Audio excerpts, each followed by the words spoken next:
श्री शिवाय नमस्तु। बहुत सावधानी से कथा सुनिएगा और अपने चित्त में उतारिएगा। आप जितने दिल से, जितने हृदय से मेरे देवाधिदेव महादेव की इस पवित्र धरा पर बैठकर आप कथा का लाभ ग्रहण करेंगे, उतना मेरा शिव आप पर करुणा करेगा। कड़कड़ाती हुई ठंड है, और वो भी मेरठ की ठंड है। यहाँ ठंड थोड़ी ज़्यादा ही पड़ती है, क्योंकि तिल्ली की चक्की और रेवड़ी खाने का आनंद भी मेरठ में ही है, इसलिए मेरठ की पवित्र भूमि है।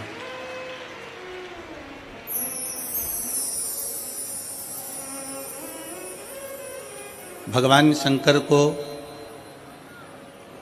प्राप्त करने के लिए, भगवान शिव की स्तुति गाने के लिए आप और हम सब एकत्रित हुए।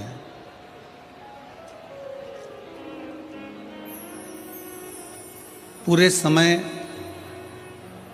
आप जितनी देर भगवान शंकर की कथा में बैठे, बहुत भीड़ है, बहुत भक्तों का सैलाब आया। जितने लोग पंडालों में बैठे हैं उससे ज़्यादा पंडाल के बाहर हैं, और जितने पंडाल के बाहर हैं उतने रोड पर अभी चलकर आ रहे हैं। इतना भक्तों का सैलाब।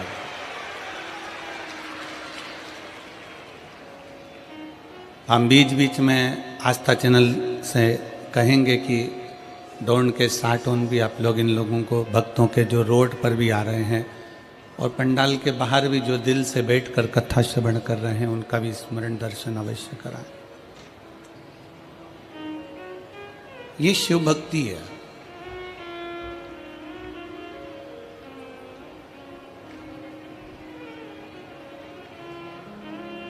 इत हस्तिनापुर है, उत हरिद्वार है, और बीच में मेरठ, और मेरठ के बीच में भी ये शिव महापुराण की कथा आपके दिल में बैठना चाहिए, आपके हृदय में बैठना चाहिए। जब आप इसको दिल से, हृदय से श्रवण करेंगे, और हम तो कहते हैं भोले बाबा से यही निवेदन है, जैसे ठंड शरीर से चिपकती है, उसी तरह भोले बाबा भी आपसे चिपक जाए, और 7 दिन ऐसे चिपकें कि जब घर पर जाओ और घर के लोग आपसे पूछे कि तू, ठंड में तो लोग थर थर कांपते हैं, पर जब से शिव पुराण से आई है तब से श्री शिवाय नमस्तुभ्यम, श्री शिवाय नमस्तुभ्यम, श्री शिवाय नमस्तुभ्यम गा रही है। ऐसा क्या है?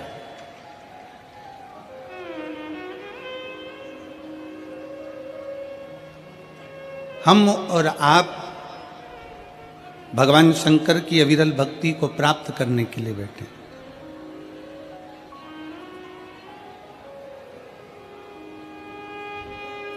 पर इतना याद रखो कि जितनी देर बैठो उतनी देर तुम्हारा दिल, तुम्हारा चित्त, तुम्हारा मन शिव में रहे।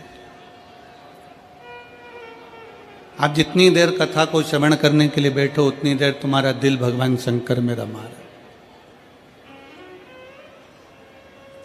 शिव की स्तुति गाते रहो, शिव का नाम जप करते रहो।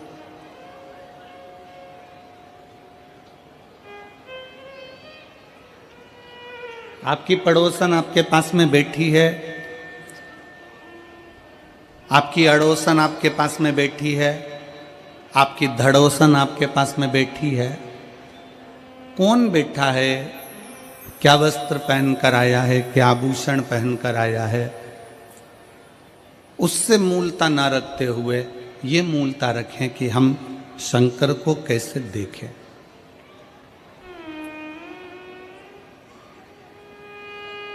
आप और हम जितनी देर भगवान की भक्ति में बैठे हैं, हर पल, हर घड़ी, हर क्षण, हर श्वास में उसको पुकारते रहे।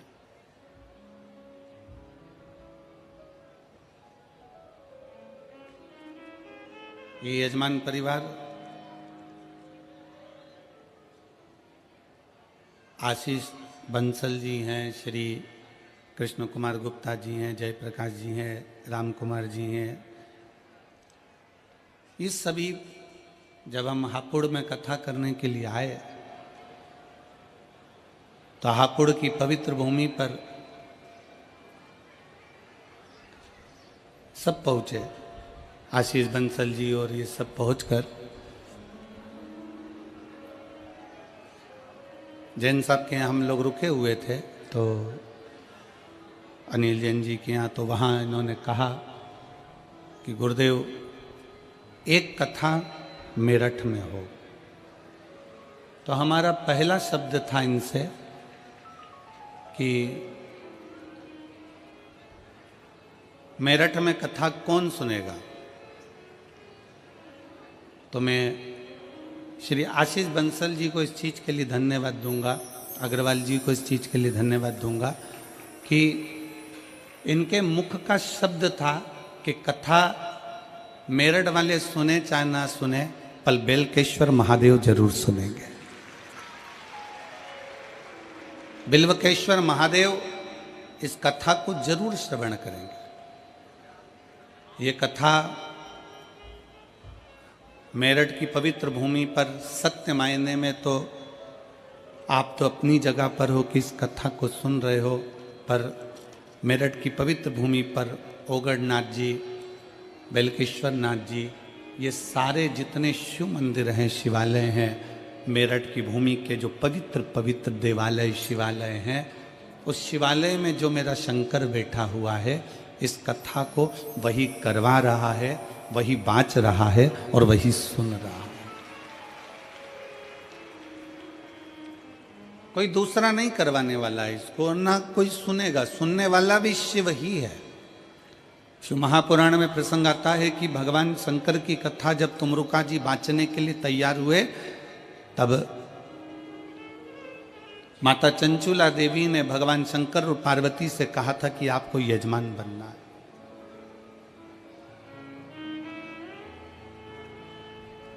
और हमने पहले भी कथा में कहा, आज फिर कहते हैं, मेरठ की इस पवित्र धरा पर, वीरों की इस भूमि पर, किस कथा के पंडाल में कथा श्रवण करने के लिए जो लाखों की संख्या में आप लोग पहुंचे हैं, इस कथा के पंडाल में वही पहुंचता है शिव पुराण सुनने के लिए जिसको मेरे भोले बाबा हाथ पकड़कर पार उतार सकते हैं, जिसको पार लगा दें।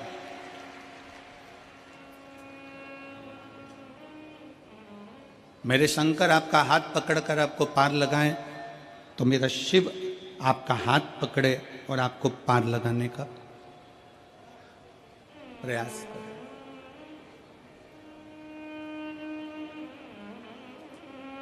चौबीस 24,000 श्लोक हैं शिव महापुराण के अंतर्गत, 12 खंड हैं शिव महापुराण के।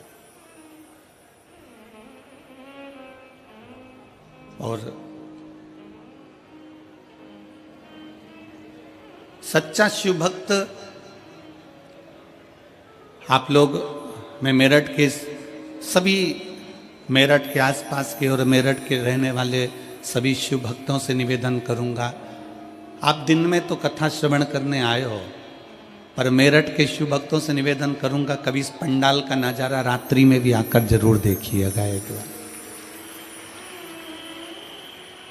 क्योंकि यहाँ जो शंकर के भक्त रहते हैं, कड़ाके की ठंड, बरसता हुआ पानी, तेज धूप, इसका अंदाजा उनको रहता ही नहीं है। ये ऐसे रहते हैं जैसे ठंड में भी शंकर इनके शरीर को ऊर्जा दे रहा है। क्योंकि सच्चा शिव भक्त, भगवान शंकर का जो परम भक्त होता है, वो शिव भक्त भगवान से कहता है कि प्रभु मुझे भोजन मिले ना मिले चलेगा, मुझे भोजन मिले ना मिले चलेगा, पर सच्चा शिव भक्त कहता है कि प्रभु बस आपका दर्शन मिल जाए, इससे बढ़कर मुझे कुछ नहीं चाहिए, केवल आपका दीदार, केवल आपका।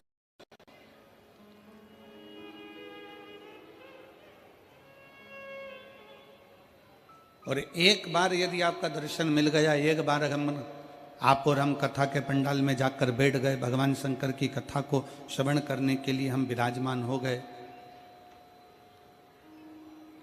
एक बार हम शंकर की भक्ति में पहुंच गए, शिव को प्राप्त करने के लिए अगर हम पहुंच गए तो शंकर भगवान से क्या मांगो, शिव से क्या प्राप्त करो।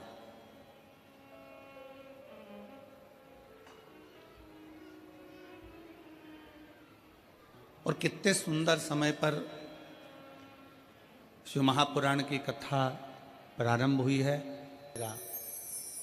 और ये वो नक्षत्र शिव महापुराण के अंतर्गत आता है जिस दिन ब्रह्मा और विष्णु के मध्य में एक अग्नि का खंभ प्रकट हुआ था। वो अग्नि के खंभ में एक ज्योति का दर्शन हुआ था। वही ज्योति 12 ज्योतिर्लिंग के रूप में विराजमान हुई थी। वो कल का दिन इस पूरे शिव महापुराण के अंतर्गत वर्णन आता है। अब इतने सुंदर दिवस में, इतने सुंदर अवसर में आप और हम भगवान शंकर की कथा को श्रवण करने के लिए बैठे हैं। कोई साधारण सा विषय नहीं है शिव महापुराण की कथा की। यहाँ से सुनी, यहाँ से निकाल दी, बची कुची थी कपड़ा में से झटकार दी, घर पहुँचे, घर वालों ने पूछा कथा में गई थी शिव पुराण की? हाँ। क्या लेकर आई है? तो कहा कोई पानी बांट रहा था तो पाउच ले आई, और कोई बिस्कुट बांट रहा था तो बिस्कुट ले आई, और कोई टॉफी बांट रहा था तो टॉफी ले आई। पर सच्चा शिव भक्त वो होता है जो कह दे कि मैं शिव महापुराण की कथा में गई थी और 7 दिन की शिव कथा सुनकर मैं शंकर को अपने साथ में बांध कर लेकर आई हूँ, और वो मेरा शिव मेरे हृदय में विराजमान, मेरा शंकर अपने भीतर बैठा हुआ।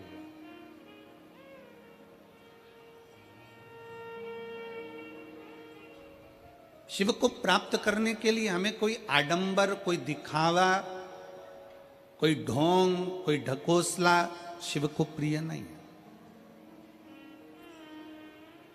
शंकर भगवान को किसी आडंबर की जरूरत नहीं है कि तुम बहुत बड़ा त्रिपुंड लगाओगे तो शंकर के भक्त कहलाओगे, बहुत सारी रुद्राक्ष की माला पहनोगे तो शिव के भक्त कहलाओगे, तुम बहुत बड़ी जटा बांध लोगे तो शंकर के भक्त कहलाओगे, तुम सावन महीने में शंकर को जल चढ़ाओगे तो शंकर के भक्त कहलाओगे, तुम शिवरात्रि के दिन दीप लगाओगे तो शंकर के भक्त कहलाओगे। शिव महापुराण की कथा कहती है शंकर को किसी आडंबर की जरूरत नहीं है, शंकर को किसी दिखावे की जरूरत नहीं है, क्योंकि दिखावा दुनिया वालों से करा जाता है। जो शमशान में बैठा हुआ है उसको क्या दिखाना चाहोगे? शिव तो आडंबर से परे,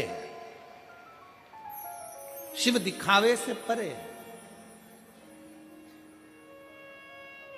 मेरे शंकर भगवान को आडंबर श्रेष्ठ नहीं लगता, मेरे शंकर भगवान को दिखावा प्रिय नहीं लगता। कोई तुमसे कह दे कि मेरे पास आना, मैं तुमको ये दे दूंगा, तुम मेरे पास आना तुम्हारा दुख मिटा दूंगा, तुम मेरे पास आना मैं तुम्हारा भविष्य बता दूंगा, तुम मेरे पास आना मैं तुम्हारी तकलीफें दूर कर दूंगा। शिव महापुराण की कथा कहती है दुनिया में कोई ऐसा मनुष्य संसार में पैदा नहीं हुआ जो किसी का दुख काट दे। दुख तो तुमको स्वयं काटना पड़ेगा अपने कर्म को भोगते हुए, और अपना कर्म की गति का प्रबलता धारण कर कर, अपनी मेहनत कर कर, अपना परिश्रम कर कर तुम्हें खुद आगे बढ़ना पड़ेगा।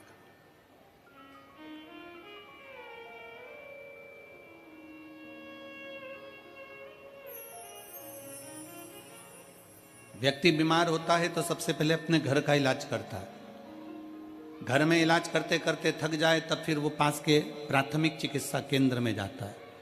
प्राथमिक चिकित्सा केंद्र में काम नहीं होता फिर वो बड़े अपने शहर के हॉस्पिटल में जाता है, अपने शहर के हॉस्पिटल के बाद फिर वो दिल्ली जाता है, फिर वो एम्स में जाता है, फिर वो कहीं जाता है, फिर वहाँ से इलाज कराता कराता मुंबई आदि तक पहुँच जाता है, फिर वहाँ से इलाज कराने के बाद और कहीं उसकी इच्छा होती है वहाँ पहुँच जाता है। क्यों?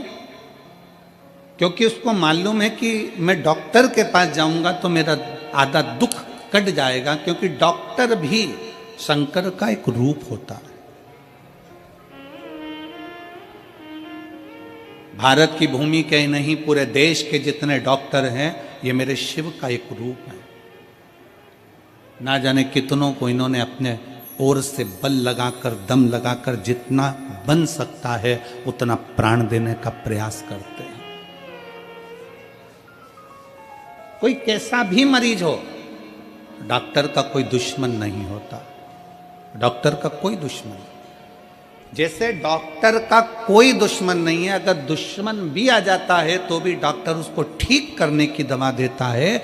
अगर कोई डॉक्टर का द्रोही भी आ जाए तो भी डॉक्टर उसको ठीक होने की दवा प्रदान करता है। जैसे डॉक्टर का कोई दुश्मन नहीं होता, क्योंकि डॉक्टर शंकर का एक रूप होता है, उसी तरह शंकर का कोई दुश्मन नहीं होता। शिव शिव होता है, शंकर शंकर। गंधर्व, अप्सरा, नाग, किन्नर, सुर, असुर जितने हैं सब शिव के भक्त हैं। अप्सराएं भी भगवान शंकर का भजन करती हैं, गंधर्व भी भगवान शंकर का भजन करते हैं, देवता भी भगवान शंकर का भजन करते हैं, असुर भी भगवान शंकर का भजन करते हैं, नाग भी भगवान शंकर का भजन करते हैं, मनुष्य मानव सब भगवान शिव की आराधना में डूबे रहते हैं।